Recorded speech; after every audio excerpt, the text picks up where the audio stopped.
বা আমি আমি এনএসসিতে বলেছিলাম, আমি ক্রীড়া উপদেষ্টাকে নজর টানার চেষ্টা করেছিলাম যে আপনারা তো আমাদেরকে অনেক দূরে নিয়ে গেলেন, মানে একদম মান্দাতা আমলে যেটা যেটা বিলুপ্ত হয়ে গেছে সেখানে আবার ফেরত নেওয়ার জন্য ধন্যবাদ, এখন চেঞ্জ করেন আমাদেরকে ইমিডিয়েট।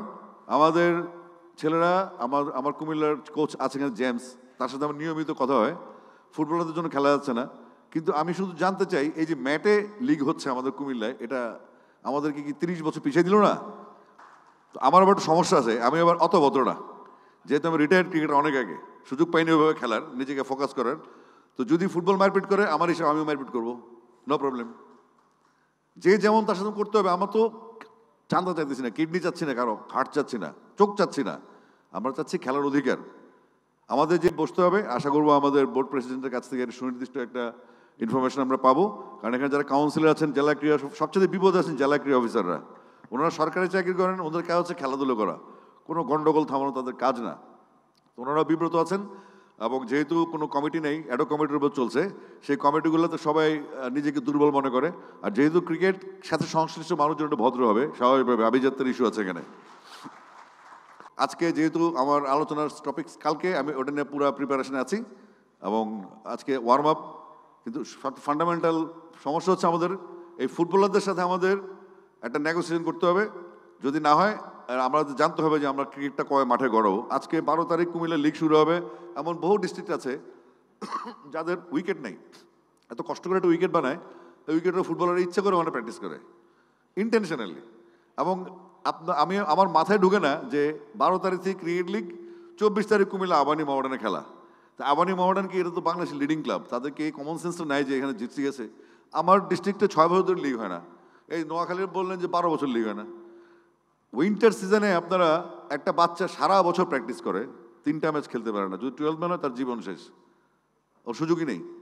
তাহলে এই যে যেই বাচ্চারা আসবে ভবিষ্যৎ 20 বছর, যেই বাচ্চাগুলো সার্ভিস দিবে বাংলাদেশকে, তাদের খেলার কথা বলছি আমরা। আমরা বলছি বাংলাদেশের তৃণমূল পর্যায়ে একদম বান্দরবান থেকে শুরু করে সাতক্ষীরা, ওইদিকে পঞ্চগড় থেকে শুরু করে একদম কক্সবাজার, মানে আমাদের যে পুরো দেশটা, মেহেরপুর থেকে শুরু করে কুমিল্লা, পুরো দেশটাতে ক্রিকেটের উন্মত্ততা আছে। উন্মাদের মতো ভালোবাসে বাংলাদেশের মানুষ ক্রিকেট। তাহলে ফুটবল কেন এখন, ফুটবল এখন কেন?